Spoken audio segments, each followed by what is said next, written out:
Vale da Gente. Eu chamo Ruth de Oliveira Gomes, tenho 56 anos, sou nascida em Coronel Fabriciano, na rua Boa Vista, na rua do Banco do Brasil.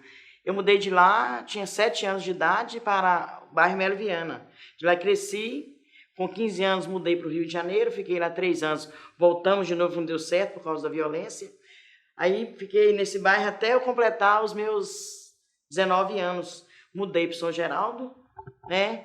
Conheci um rapaz, tive uma filha com ele, morreu. Depois conheci meu marido agora, casei com ele e tenho 3 filhos, né? Que é a minha filha do primeiro casamento, meus 2 filhos, é a Kellen, Magno e Thiago, e tenho uma filha adotiva, que é a Mahátila. Hoje eu vivo com meus filhos, meus netos, moro no bairro Santa Inês, aqui em Coronel Fabriciano mesmo. Tenho 28 anos, sou a primeira moradora do bairro. Na época, o meu bairro, tipo assim, eu tive um casamento muito bom no princípio. Depois foi muito sofrimento, meu marido adoeceu, deu uma doença muito grave que entre 10 escapa 1, entre 100 escapam 10, entre 1000 escapam 100. A doença chama Síndrome de Wallenberg. Então, nessa época, eu lutei demais com os meus filhos por causa da doença dele. E foi um tempo muito sofrido, vivendo de aluguel e tudo isso.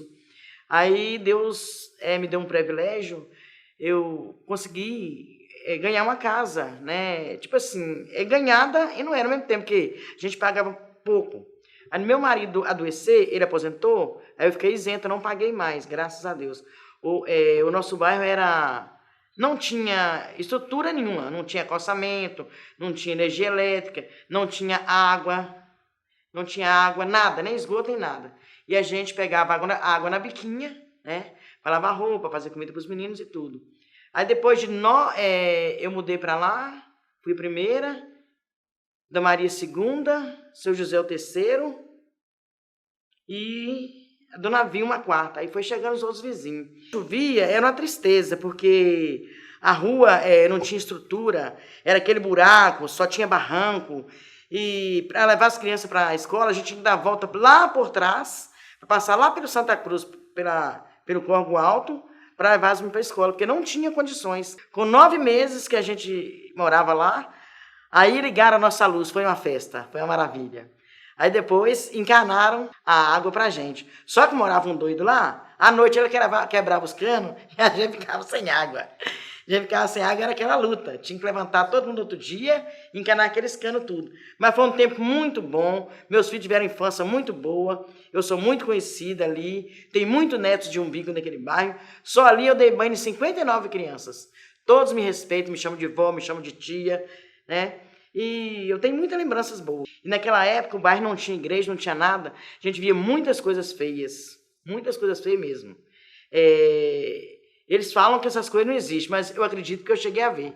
Um cavalo que ficava na montanha, ele andava no ar, ele não botava as patas no chão. E nisso tinha um cavaleiro sentado em cima dele. E saía aquelas faíscas de fogo, aquele gente gritava. Gritava e gritava de medo. Aí a minha sobrinha, na época, namorava com um rapaz que ele era quase pastor. Ele era dirigente da igreja lá. Aí nós pedimos ele para ir no bairro fazer uma oração para a gente. Aí ele falou que aquelas coisas só passariam depois que eu colocasse uma igreja.